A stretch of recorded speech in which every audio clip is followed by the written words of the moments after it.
قال الله عز وجل كتاب أنزلناه إليك مبارك ليدبروا آياته وليتذكر أولو الألباب. یہ ایسی کتاب ہے جو ہم نے آپ پر نازل کی ہے تاکہ وہ اس کی آیات پر غور کریں اور سمجھدار لوگ اس سے نصیحت حاصل کریں. کتاب ایسی کتاب ہے جو ہم نے نازل کی ہے، بابرکت ہے، تاکہ اس کو سمجھیں اور نصیحت حاصل کریں. قرآن مبارک ہے، قرآن نے اپنے آپ کو مبارک کہا ہے. یہ برکات کا حصول کرنے والی، برکات عطا کرنے والی کتاب ہے. انسان دنیا میں کثرت پر یقین رکھتا ہے، حالانکہ کثرت کچھ نہیں، برکت اصل چیز ہے. ایک شخص کی تنخواہ 2 لاکھ ہے مگر برکت نہیں، اس کے لیے مختلف قسم کے سوراخ نکل جاتے ہیں، گڑھے میں گرتی چلی جاتی ہے. سمجھ نہیں آیا، میں آتے وقت تنخواہ گنتا ہوں، بعد میں وہ کدھر جاتی ہے کوئی سمجھ نہیں آتی. دوسرا شخص، اس کی تنخواہ تو 20,000 ہے مگر وہ بابرکت ہے، وہ مہینے کے بعد بچا لیتا ہے. رسول اللہ صلی اللہ علیہ وسلم فرماتے ہیں جب آپ کھانا کھا لیتے ہیں، جو کھانا آپ کی انگلیوں کو لگا رہتا ہے اور جو پلیٹ کو لگا رہتا ہے اس میں برکت ہوتی. ہم سمجھتے ہیں کہ جو ہم نے بوٹیاں اٹھا لی وہ ٹھیک تھیں، اس میں لذت تھی، اس میں طاقت تھی. آپ نے فرمایا وہ جو ہاتھوں کو لگا رہتا ہے فَإِنَّ فِي آخِرِ الطَّعَامِ بَرَکَةٌ، چاروں طرف سے کھاؤ، بیچ سے مت کھاؤ، اور جو آخر میں بچ جاتا ہے اس میں برکت ہوتی. تو برکت اور چیز ہے، کثرت اور چیز ہے. ہر قسم کی برکت اگر آپ حاصل کرنا چاہتے ہیں تو قرآن حکیم سے ملے گی. اللہ اکبر. رسول اللہ صلی اللہ علیہ وسلم فرماتے ہیں کہ جو قرآن پڑھنے والے ہیں وہ اہل اللہ ہے، اللہ والے ہیں. ایک اہل سنت ہے، ایک اہل حدیث ہے، ایک اہل اللہ ہے. اللہ والا، اللہ والا وہ ہے جو قرآن زیادہ پڑھتا ہے. قرآن حکیم اتنا بابرکت ہے کہ اس کی خالی تلاوت بھی برکت دیتی ہے. خالی تلاوت سمجھے بغیر بھی برکت سے خالی نہیں، اجر سے بھی خالی نہیں. کراچی میں ایک نوجوان ہر وقت اپنی دکان میں قرآن کی تلاوت لگائے رکھتا تھا، چشموں کی دکان تھی. تو ایک دن میں گیا تو اس کی دکان پہ تلاوت نہیں لگی ہوئی تھی. میں نے پوچھا آج تلاوت کیوں بند ہے؟ کہتا ہے کہ ایک شخص اندر آیا اور فوراً واپس چلا گیا ہے. میں نے اس کو پوچھا تمہیں کیا ہوا؟ کہتا ہے پہلے تلاوت بند کرو. تلاوت بند کی تو اس نے کہا جی مجھے تو بہت پریشانی ہوئی اندر آتے ہوئے، میں قرآن کو برداشت نہیں کر سکا. تو مقصد میری بات کہیے کہ جس کے اندر کوئی شیطان کی شر ہوتی ہے وہ قرآن کو برداشت نہیں کرتا. شیطان کا سایہ ہو، کوئی جن بھوت ہو، کوئی جادو ہو، قرآن کو برداشت نہیں کر سکتا. لوگ مارے مارے پھرتے ہیں، جناب ہمارے گھر میں یہ ہو گیا وہ ہو گیا. حقیقت میں ان کا گھر شیطان فرینڈلی ہوتا ہے، رحمان فرینڈلی نہیں ہوتا. ان کے گھر میں آ کر شیطان خوش ہوتا ہے. تصویریں لٹک رہی ہیں، گانے چل رہے ہیں، فلمیں دیکھی جا رہی ہیں، تو اور ذکر اذکار کی کوئی بات نہیں. تو شو پیس کے نام پر بت کھڑے کیے ہوئے ہیں. شیطان اس گھر میں خوش ہوتا ہے. پھر وہ چاہتے ہیں کہ ہمارے جس شخص پر اثرات ہیں اس کو لے جاؤ عامل کے پاس، وہ اس کو ٹھیک کر دے، بس۔ ہم ٹھیک نہیں ہونا چاہتے، بس ایک آدمی لے جاؤ اس کو ٹھیک کر کے لے آؤ۔ تو پھر وہ اس طرح کا سرجیکل آپریشن تو 2 نمبر لوگ ہی کرتے ہیں۔ وہ شیطان کو خوش کرنے کے لیے شرکیہ تعویذ اس کے گلے میں ڈال دے گا، شیطان مستقل اس کو اپنا بندہ بنا لے گا، اس کے اوپر تعویذ والی نشانی لگا کر، اور پھر ٹھیک ہے، پھر سارا گھر ویسا ہی رہے، اس کو شیطان تنگ نہیں کرے گا۔ لیکن جو اللہ والے ہوتے ہیں وہ سارے گھر کی اصلاح کر لیتے، سارے گھر کی اصلاح کر لیتے ہیں، گھر میں تلاوت چلاتے ہیں، دم چلاتے ہیں، اللہ تبارک و تعالیٰ اس مریض کی بھی اصلاح کر دیتا ہے، باقی سب کی بھی اصلاح کر دیتا ہے۔ شیطان قرآن کو برداشت نہیں کر سکتا۔ بعض لوگ کہتے ہیں جی وہ دم کروایا تھا، وقتی فائدہ ہوا، مسلسل چلانے کی ضرورت ہوتی ہے۔ جب آپ وقفہ کرتے ہیں تو شیطان پھر سمجھتا ہے کہ یہ کوئی پکے لوگ نہیں ہیں،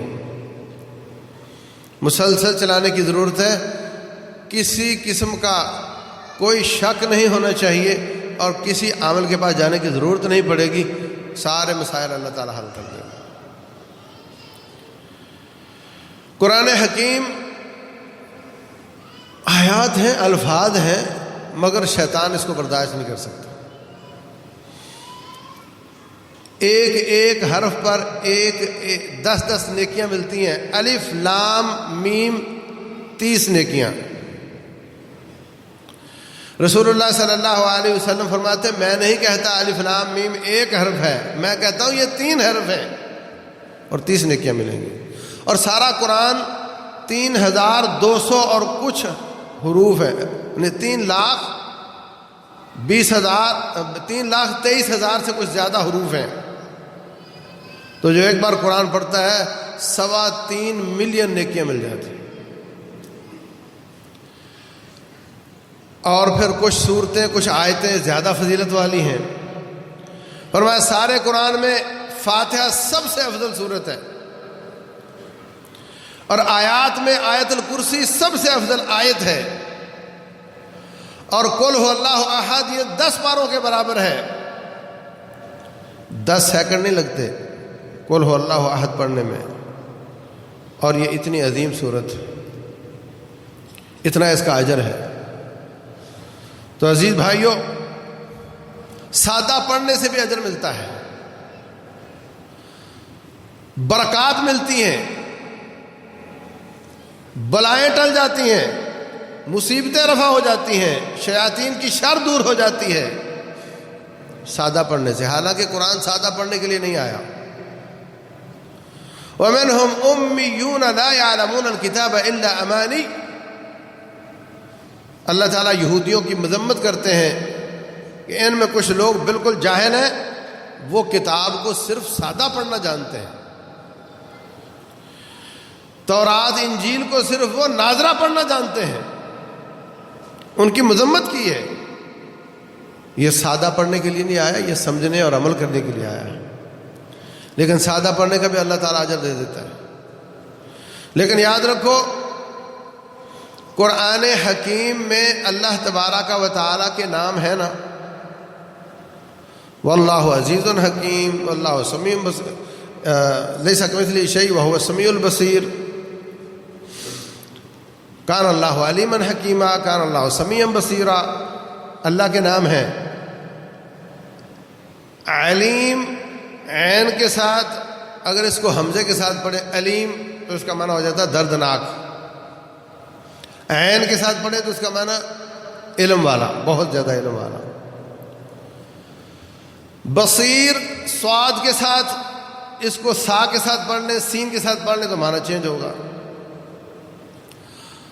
قادر، قدیر دوسرے کاف کے ساتھ پڑھیں تو معنی تبدیل ہو جائے گا۔ تو جب اللہ تعالیٰ نے یہ حروف الگ الگ بھیجے ہیں، ہم ان کا فرق نہیں کریں گے تو ہم قرآن بھی غلط پڑھیں گے اور اللہ تعالیٰ کے نام بھی بگاڑیں گے۔ آپ کا نام کوئی بگاڑے تو کیسا لگتا ہے؟ اور تو رب رحمان کا نام بگاڑے گا، بہت بری بات ہے۔ اور قیامت والے دن اگر اللہ تعالیٰ نے یہ پوچھ لیا کہ تو بڑا مسلمان بنا پھرتا تھا، تو میرے قرآن کی ابجد سے واقف نہیں ہے، تمہیں تو الفابیٹس نہیں آتے، تمہیں تو الفبا نہیں آتی، تمہیں ظاہر سی بات ہے جو کاف میں حمزہ عین میں فرق نہیں کرتا، سین سا اور صاد میں فرق نہیں کرتا، ضاد ذال اور زا میں فرق نہیں کرتا، اس کو الفبا آتی ہے، وہ کہہ سکتا مجھے الفبا آتی۔ تو کم از کم قرآن حکیم جو آپ کے نام پر رب کا پیغام ہے، اس کا اتنا حق تو سمجھ لو کہ کسی قاری صاحب کے پاس بیٹھ کر اپنی الفبا سیدھی کر لو، الفبا سیدھی کر لو۔ الفبا سیدھی ہو گئی تو پھر تھوڑے مدے گننے سیکھ لو، مدہ کہاں کرنا ہے، لمبا کہاں کرنا ہے، اور گننا کہاں کرنا ہے۔ اتنا مشکل کام نہیں ہے۔ رسول اللہ صلی اللہ علیہ وسلم فرماتے ہیں لیس منا من لم یتغنى بالقرآن، جو قرآن کے گننے ٹھیک نہیں پڑتا وہ ہم سے نہیں۔ تغنا قرآن کو گا کر پڑھنا، خوش الہانی کے ساتھ پڑھنا، اور گننے میں تھوڑا وقت لگتا ہے، مدے میں تھوڑا وقت لگتا ہے، تو آپ کی تلاوت تھوڑی لمبی ہو جائے گی۔ ایک قاری صاحب ان چیزوں کا خیال نہیں رکھتا، اس کی تراویح جلدی ختم ہو جاتی ہے۔ دوسرا قاری صاحب ان چیزوں کا خیال کرتا ہے، اس کی تراویح تھوڑی لمبی ہو جاتی ہے۔ قیامت کا دن ہوگا، رب ذوالجلال فرمائے گا جنت میں اقرا ورتقی ورتل کما کنت ترتل فی الدنیا، یہ لفٹ ہے، اس پہ بیٹھ جا اور جنت کے درجات چڑھتا جا، اور سن جیسے دنیا میں پڑھتا تھا ویسے ہی پڑھنا ہے، ڈنڈی نہیں مارنی۔ دنیا میں بغیر گنے مدے کے پڑھتا تھا، اب تم گنے شروع کر دو تاکہ لمبا ہو جائے، ایسا نہیں۔ ورتل کما کنت ترتل فی الدنیا، جیسے دنیا میں پڑھتا تھا۔ اور عجیب بات یہ ہے کہ جو جیسے یاد کرتا ہے ویسے ہی پڑھ سکتا ہے، جو تسلی کے ساتھ گنے مدے کے ساتھ یاد کرتا ہے وہی اس کے ساتھ پڑھ سکتا ہے، جس نے اس کے بغیر یاد کیا ہو وہ لمبا کرنے لگے گا تو بھول جائے گا۔ فرمایا ان منزلتک عند آخر آیت تقرأها، جہاں تیری آخری آیت آئے گی وہاں تیرا مقام ہوگا۔ تو حافظ قرآن تجوید کے قاعدوں کا خیال نہ کرے، اس کی منزل نیچے ہوگی، اور حافظ قرآن جو تجوید کے قاعدوں کا خیال کرتا ہے اس کی منزل اوپر ہوگی۔ حفظ دونوں کا برابر ہے۔ تو ہمیں ان چیزوں کا خیال کرنا چاہیے۔ قرآن حکیم کی ٹھیک طریقے سے تلاوت سیکھو۔ بڑے چلاک ہو یار، بڑی ایف ایس سی کر لیتے ہو، MBBS کر لیتے ہو، BCom کر لیتے ہو، اور پھر کہتے ہو بڑا مشکل کام ہے۔ وہ قرآن جس کو رب نے آسان کیا ہے وہ تمہیں سمجھ نہیں آتا۔ وَلَقَدْ يَسَّرْنَا الْقُرْآنَ لِلذِّكْرِ فَهَلْ مِن مُدَّكِرٍ، ہم نے اس کو آسان کیا ہے۔ اس کو سیکھیں، لمبی چوڑی تجوید نہیں، کم از کم حروف کی ادائیگی اور مدے گنے سیکھ لیں۔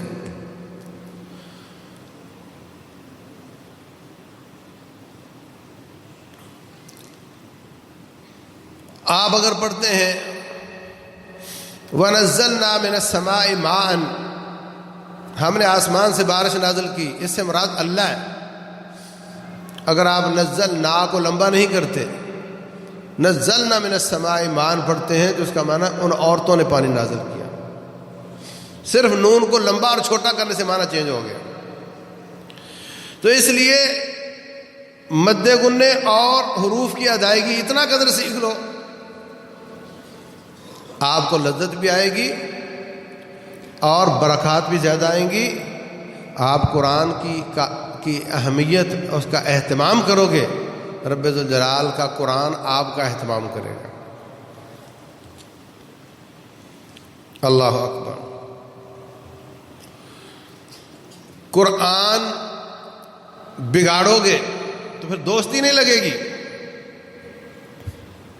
قرآن سے دوستی لگاؤ، اس کو لذت لیتے ہوئے پڑھو، دل کی خوشی کے ساتھ پڑھو، بوجھ نہ سمجھو، یہ آپ کا دوست بن جائے گا۔ رسول اللہ صلی اللہ علیہ وسلم فرماتے ہیں قبر میں آپ کا سوال جواب ہونے لگے گا، یہ قرآن آڑے آ جائے گا، آڑے آ جائے گا جناب، یہ ہمارا ساتھی ہے، ہم اس کے سفارشی ہیں، ہم اس کو عذاب نہیں ہونے دیں گے۔ حشر میں جب قبر پھٹے گی، رسول اللہ صلی اللہ علیہ وسلم فرماتے ہیں قرآن ایک تھکے ہوئے آدمی کی شکل میں آئے گا۔ کون ہو تم؟ قبر سے جیسے نکلا، السلام علیکم، مجھے جانتے ہو؟ نہیں، میں وہ قرآن ہوں جس کو تم پڑھا کرتے تھے، تم ہماری وجہ سے راتوں کو سو نہیں پاتے تھے، ہمارے احکام پر عمل کر کے سارا دن روزہ رکھتے تھے، کمزور ہو جاتے تھے۔ اس کی حکایت کرنے کے لیے اس نے اس طرح کی شکل بنائی ہوگی۔ اللہ اکبر۔ پھر اس کو لے کر قرآن کہے گا، اللہ تبارک و تعالیٰ سے سفارش کرے گا، فرمایا اقرأوا القرآن فإنه يأتي يوم القيامة شفيعا لأصحابه، قرآن پڑھا کرو، یہ اپنے ساتھیوں کی قیامت والے دن سفارش کرے گا۔ ان سے کہے گا میرے لیے تم ایسے کرتے تھے، راتوں کا قیام، نیند تھوڑی، تھکاوٹ، تو اللہ تبارک و تعالیٰ سے دعا کرے گا، اللہ سے کہے گا قرآن، تو اس کے دائیں ہاتھ میں کہے گا ہر تاجر اپنی تجارت کے پیچھے ہوتا ہے، اور تو نے تجارت کی ہے قرآن کی، آج تجھے اپنی تجارت کا اجر ملنے جا رہا ہے۔ پھر اس کے سیدھے ہاتھ میں بادشاہی دے دی جائے گی، الٹے ہاتھ میں خلود دے دیا جائے گا۔ بادشاہی جتنی بھی اچھی ہو آخر ختم ہو جاتی ہے، یا وہ مر جاتا ہے یا شاہی چھن جاتی ہے۔ اس کو کہا جائے گا کہ یہ تیرے سیدھے ہاتھ میں بادشاہی ہے اور الٹے ہاتھ میں خلود ہے، تیری بادشاہی کبھی ختم نہیں ہوگی۔ اور اس کے بعد اس کو وقار کا تاج پہنایا جائے گا، وقار کا تاج پہنایا جائے گا، بہت قیمتی ہیروں کا تاج پہنایا جائے گا، اور اس کے والدین کو ایسا جوڑا پہنایا جائے گا جس کی ساری دنیا مافیہ سے قیمت زیادہ ہوگی۔ والدین کہیں گے یا اللہ یہ جوڑے کہاں سے آ گئے؟ وہ کہیں گے تیرے فلاں بچے کے قرآن کو یاد کرنے کی وجہ سے۔ بعض لوگ پوچھتے ہیں کہ ہمارے والدین فوت ہو گئے، اب ہم ان کے لیے کیا کر سکتے ہیں؟ ہم ان کو کہتے ہیں صدقہ کرو، ہم ان کو کہتے ہیں دعائیں کرو، ہم ان کو کہتے ہیں حج عمرہ کرو، اور اگر ہو سکے تو قرآن یاد کر لو، آپ کے والدین کو جنت کا جوڑا پہنایا جائے گا۔ ابھی میدان محشر ہے، میدان محشر ہے، یہیں سے پروٹوکول شروع ہو گیا ہے، ابھی ان کے فیصلے نہیں ہوئے، ابھی سے اس کا پروٹوکول، اس کے والدین کا پروٹوکول شروع ہو گیا ہے۔ اگر آپ اپنے والدین کو پروٹوکول دلوانا چاہتے ہو، اگر آپ ان کے ساتھ وفات کے بعد خیر کرنا چاہتے ہو، قرآن یاد کر لو۔ کتنے لوگوں نے بڑھیپے میں قرآن یاد کیا، کتنے لوگوں نے جوانی میں یاد کیا، کتنے لوگوں نے بچپن میں یاد کیا، کوئی مشکل کام نہیں۔ جب انسان ہمت بنا لیتا ہے تو اللہ تعالیٰ توفیق دے دیتا ہے، اور جب جنت میں چلا جائے گا اللہ تبارک و تعالیٰ وہاں پر قرآن حکیم کی سفارش سے، ایک تو میں نے عرض کر دیا کہ جتنا قرآن پڑھتا جائے گا اس کا مقام اونچا ہوگا۔ قرآن کہے گا حل ہی، یا اللہ اس کو زیور پہنا دے، تو اس کو زیور پہنا دیا جائے گا۔ قرآن کہے گا یا اللہ یہ ہمیں پڑھتا رہا، اس پر راضی ہو جائے، رب ذوالجلال اس پر راضی ہو جائے گا. اور جنت کی سب سے بڑی نعمت یہ ہوگی کہ اللہ آپ پر راضی ہوگا، کیونکہ ہر وقت ہمیں خوف رہتا ہے کہ اللہ ناراض نہ ہو جائے. وہ رضامندی ایسی ہوگی جس کے بعد کبھی ناراضگی نہیں ہوگی، اور میدان محشر میں بھی سفارشیں کرے گا. رسول اللہ صلی اللہ علیہ وسلم فرماتے ہیں جو شخص قرآن کو آگے لگائے گا، اس کے پیچھے پیچھے چلے گا، وہ اس کو جنت کی طرف لے جائے گا، اور جو قرآن کو پیچھے پھینکے گا وہ اس کو دھکا لگا کر جہنم میں ڈال دے گا. بات ساری قرآن کی ہے، سارے معاملات قرآن کے ہی ہیں. قرآن اللہ کی کلام ہے، اللہ کی صفت ہے. ہم رب ذوالجلال کی ذات کو نہیں مل سکتے، اس کی صفت کو مل سکتے ہیں. کتنی بڑی بات ہے. ہم رب ذوالجلال سے مصافحہ نہیں کر سکتے، ہم رب ذوالجلال کو دیکھ نہیں سکتے، لیکن اس کی صفت، اس کے بولے ہوئے بول ہمارے ہاتھ میں ہے. یہ کتنی بڑی بابرکت بات ہے. اور یہ قرآن بولنے والی کتاب ہے، سفارش کرنے والی کتاب ہے، شکایت کرنے والی کتاب ہے. یہ قرآن قوموں کے عروج اور زوال کی ضمانت کتاب ہے. صحیح مسلم میں ہے، فرمایا ان اللہ یرفع بہذا الکتاب اقواما ویضع بہ آخرین. اللہ اس قرآن کی وجہ سے قوموں کو اٹھاتا ہے اور قرآن کی وجہ سے قوموں کو ذلیل کر دیتا ہے. جو اس کو نیچے کرتے ہیں اللہ ان کو ہیج کرتا ہے، اور جو اس کو بلند کرتے ہیں اللہ ان کو بلند کرتا ہے. قرآن حکیم کی کچھ آیات کو ماننا اور کچھ کو چھوڑ دینا یہ قرآن کی ذلت ہے. اللہ تعالیٰ ایسے شخص کو ذلیل کر دیتا ہے. قرآن ہو یا سابقہ کتابیں ہوں جو اللہ نے نازل کی، یہی بات ہے. فرمایا افتؤمنون ببعض الکتاب وتکفرون ببعض، تم اہل کتاب تورات اور انجیل کو مانتے اور اس کی بعض آیات کا انکار کرتے ہو جن میں میرے مصطفیٰ علیہ السلام کی بشارت بیان ہوئی ہے، ان کا انکار کرتے ہو. فما جزاء من یفعل ذلک، جو ایسے کرے گا اللہ کی کتاب کے ساتھ کہ وہ کچھ حصے کو مان لے کچھ کو چھوڑ دے، الا خزی فی الحیات الدنیا، اللہ اس کو دنیا میں ذلیل کر دیتا ہے. قرآن حکیم کو چھوڑ دینے کی وجہ سے وہ زمانے میں معزز تھے مسلمان ہو کر، اور تم خار ہوئے تار کے قرآن ہو کر. جو اس کو پیچھے کرے گا اللہ ان کو ذلیل کرتا ہے. رسول اللہ صلی اللہ علیہ وسلم نے اس کی عملی شکل پیش کی. عائشہ صدیقہ رضی اللہ تعالیٰ عنہ فرماتی ہیں، کسی نے پوچھا نبی صلی اللہ علیہ وسلم کے اخلاق کے بارے میں بتائیں. فرماتی ہے خلقہ القرآن، ان کا اخلاق قرآن ہے. اگر کسی نے پڑھنا ہے تو قرآن پڑھ لو، اگر کسی نے دیکھنا ہے قرآن کو تو نبی کو دیکھ لو صلی اللہ علیہ وسلم. جو احکام آتے گئے عمل کرتے گئے. حکم آیا مسجد بنانے کا مسجد بنا دی، حکم آیا جہاد کرنے کا جہاد پہ نکل گئے. کوئی حکم موڑا نہیں. اللہ تعالیٰ نے ان کو عزت دی. بہت تھوڑے وقت میں اللہ تعالیٰ نے ان کو پورے علاقے پر فتوحات عطا کر دیں، غلبہ دے دیا. اور جو اس کے بعد احکام کو مانے اور بعض کو چھوڑ دے ان کو پھر اللہ تعالیٰ ذلیل کرتا ہے. رسول اللہ صلی اللہ علیہ وسلم فرماتے ہیں سورہ بقرہ اور آل عمران جو ان کو پڑھتا رہا ہوگا قیامت والے دن یا بادل بن کر یا پرندے بن کر اس پر سایہ کریں گے. جدھر جدھر جائے گا ادھر ادھر اس کے ساتھ. اور جب رب ذوالجلال کے دربار میں اس کی پیشی کا وقت آئے گا یہ صورتیں، یہ قرآن اللہ تبارک و تعالیٰ سے جھگڑا کریں گے.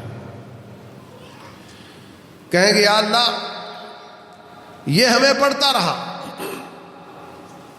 ہماری تلاوت کرتا رہا، ہم اس کو رات پورا سونے نہیں دیتی تھی، آج ہم اس کو جہنم میں نہیں جانے دیں گے، ہم نہیں جانے دیں گے. رب خود فیصل اور قاضی اور مالک یوم الدین ہے اور اس کی ہی صفت اس کی سفارشی ہے، تو تجھے سزا کون دے سکتا ہے؟ اور اگر قرآن حکیم سفارش کرے گا تو صاحب قرآن بھی شفاعت کرے گا، اور اگر قرآن تیرے خلاف بولا، القرآن حجت لک و علیک، قرآن تیرے خلاف بولا تو صاحب قرآن بھی تیرے خلاف بولے گا۔ اور وجہ کیا بیان کریں گے؟ وجہ یہی کہ قرآن اس کے خلاف ہے، اس لیے میں بھی اس کے خلاف ہوں۔ وقال رسول یا رب، رسول کہیں گے اے رب، ان قوم اتخذوا هذا القرآن مہجورا، میری اس قوم نے تیرے قرآن کو چھوڑ دیا تھا، آج میں ان کی سفارش نہیں، ان کی شکایت کے لیے آیا ہوں۔ تو بھائیو، برکات ساری قرآن سے پھوٹ رہی ہیں۔ یہ قرآن جس مہینے میں نازل ہوا وہ مہینہ بابرکت ہو گیا، جس عشرے میں آیا وہ عشرے کا اعتکاف کیا جاتا ہے، اس رات کو تلاش کرنے کے لیے جن مبارک ساعات میں قرآن نازل ہونا شروع ہوا، اور وہ رات 83-84 سال کی عبادت سے افضل ہے۔ ان راتوں کی فضیلتیں، ان عشروں کی فضیلتیں، اس مہینے کی فضیلت، یہ ساری کی ساری اس قرآن کی وجہ سے، اتنی بابرکت کتاب ہے۔ تو بھائیو، نمبر 1، اس کو ٹھیک طریقے سے پڑھنا سیکھو۔ رسول اللہ صلی اللہ علیہ وسلم فرماتے ہیں اگر آپ نے پڑھنا سیکھ لیا اور آپ اس میں ماہر ہو گئے تو آپ کا مقام اللہ کے مقرر فرشتوں کے ساتھ ہوگا، اور اگر آپ ماہر نہ بن سکے اور آپ کی زبان پر نہیں چڑھتا، آپ کی زبان لڑکھ جاتی ہے، والذی یقرأ القرآن ویتتعتع فیہ، جو قرآن پڑھتا ہے مگر اس کی زبان پہ نہیں چڑھتا، اس کو مشکل پیش آتی ہے، فلہ اجران، اس کو ڈبل اجر ملے گا، ایک قرآن پڑھنے کا اور دوسرا اس مشکل کو فیس کرنے کا اجر اللہ تعالیٰ دے گا، ڈبل اجر ملے گا، فکر کی بات نہیں۔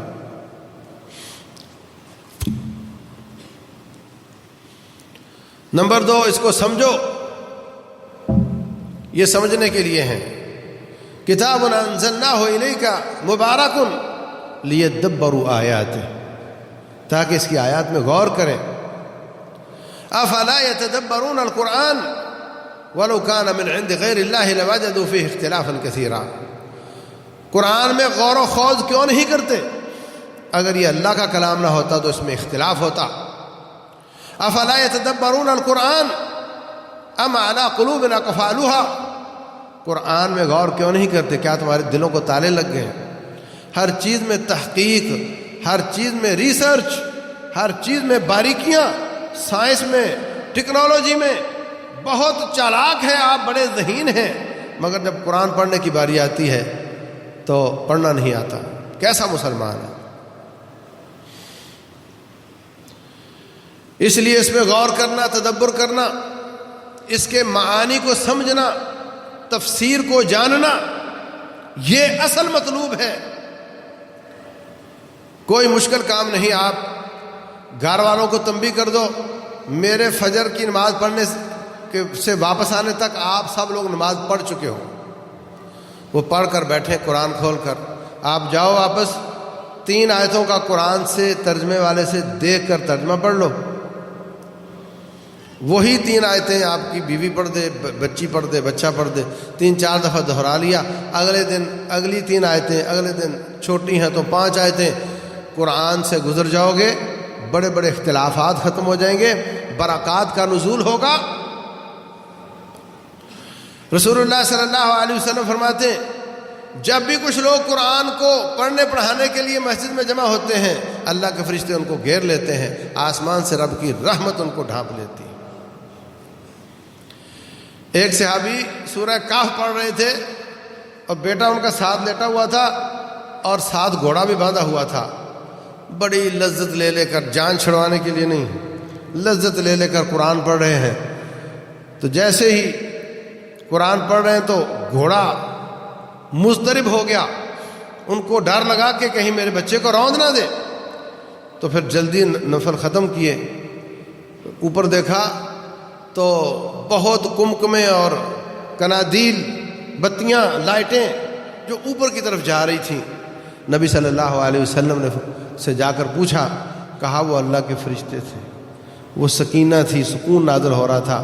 اگر آپ اپنی تلاوت جاری رکھتے تو وہ ساری دنیا ان کو دیکھتی اور کسی سے وہ پردہ نہیں کرتے تھے. قرآن حکیم سننے کے لیے اللہ تعالیٰ نے فرشتوں کی ڈیوٹیاں لگائی ہوئی ہیں کہ جہاں قرآن پڑھا جا رہا ہو وہاں جا کر سنا کرو. ان للہ ملائکۃ سیاحین یبتغون مجالس الذکر، یہ ذکر حکیم ہے، یہ ذکر للعالمین ہے، یہ نصیحت ہے. سب سے پیارا ذکر قرآن کی تلاوت ہے، اور اس کی بھی وہ آیات جو زیادہ افضل ہے، بہترین ذکر ہے.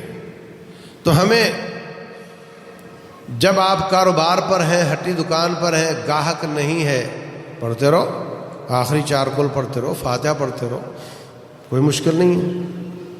اس کے علاوہ سبحان اللہ، الحمدللہ، اللہ اکبر، وہ ذکر کرتے رہو. لیکن ان دنوں میں ایسی کوئی اپنی عادت بنا لو جو اگلے 11 مہینے تک ہمارے ساتھ چلے. آپ سمجھتے ہیں کہ میں اسپیشل آؤں گا اور آ کر کے وضو کر کے قبلہ رخ ہو کر بیٹھوں گا تب تلاوت ہوگی. الذین یذکرون اللہ قیاما وقعودا وعلی جنوبہم، اللہ کے بندے کھڑے بھی، بیٹھے بھی، لیٹے بھی، ہر حالت میں اللہ کا ذکر کرتے ہیں.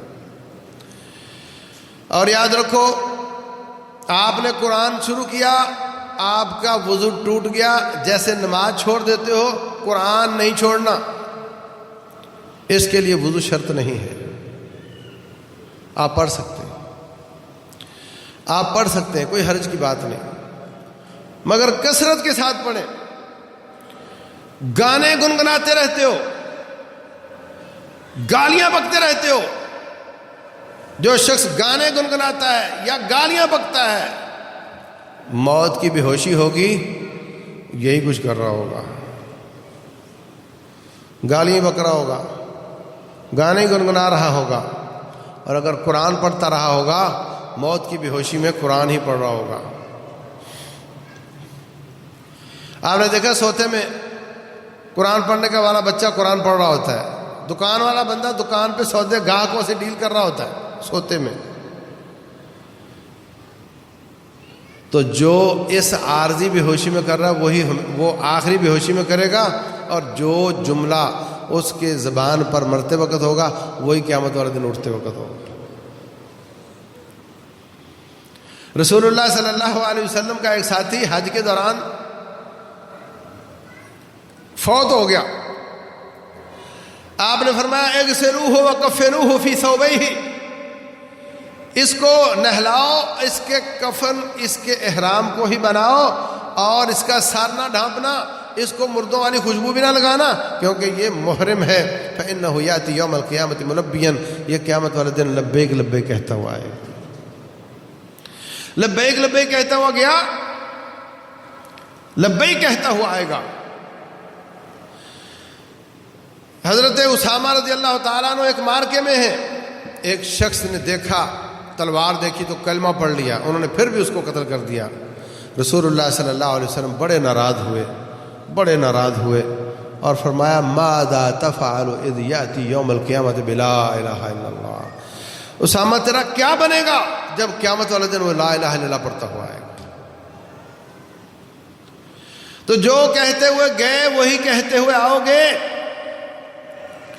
اپنے تکیہ کلام اچھے کر لو، اپنی عادت بنا لو قرآن کو گنگنانا، ذکر اذکار کو گنگنانا. موت تو آئی کہ آئی، وہ گیا اور وہ گیا اور وہ گیا. ہمارے گھروں سے جنازے اٹھ رہے ہیں آپ کے سامنے، معلوم نہیں کب ہماری باری آ جائے. قرآن حکیم کو اپنا اوڑھنا بچھونا بناؤ، اسی کے سائے میں رہو گے تو قیامت والے دن اسی کے سائے میں ہوگے. اس کے پیچھے چلو گے تو یہ آپ کو جنت میں لے جائے گا. اس پر عمل کرنے کی کوشش کرو. 50 سالہ زندگی میں رب کے قرآن سنت پر عمل کرو گے تو انشاءاللہ 50,000 سال رب ذوالجلال آپ کو وَهُم مِّن فَزَعٍ يَوْمَئِذٍ آمِنُونَ سکون اور امن دے گا۔ اور اگر 50 سالہ زندگی میں عمل نہیں کرو گے نا تو جیسے ہی مرو گے فوراً اس پر عمل شروع ہو جائے گا۔ قبر میں بھی اسی پہ عمل ہوگا، حشر میں بھی اسی پہ عمل ہوگا، جنت میں بھی اسی پر عمل ہوگا، جہنم میں بھی اسی پر عمل ہوگا۔ یہ رب کے قانون کی کتاب ہے۔ اور پڑھنا، سمجھنا، عمل کرنا، اور آخری بات اس کی دعوت عام کرنا اور اس کو ملک کا قانون بنانے کی کوشش کرنا، یہ اصل اس کا مقام ہے، اصل اس کا مرتبہ ہے۔ سعودی عرب میں بڑی کمزوریاں ہیں، بہت ان میں کمزوریاں آ گئی ہیں، لیکن آج بھی جب بادشاہ بنتا ہے تو کہتا ہے ہمارے ملک کا قانون قرآن ہوگا، ہمارے ملک کا قانون قرآن ہوگا۔ تو عزیز بھائیوں، یہ مہینہ بھی قرآن کا ہے، کثرت کے ساتھ پڑھو۔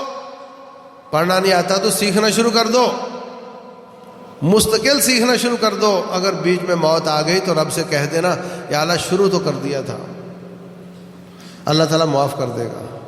اور اگر اگنور کیا، توجہ ہی نہ کی، قرآن سے دوستی نہ لگائی، تو پھر اس کی سفارش سے محروم ہو جاؤ گے، بلکہ اس کی شکایت کے حقدار ہو جاؤ گے۔ اور اس کی شکایت جس کے حق میں آ گئی تو اس کو نبی کی شفاعت بھی نصیب نہیں ہوگی، پھر وہ تباہ و برباد ہو جائے گا۔ اللہ تبارک و تعالی عمل کی توفیق دے۔ واللہ اعلم، وصلی اللہ وسلم وبارک علی نبینا محمد۔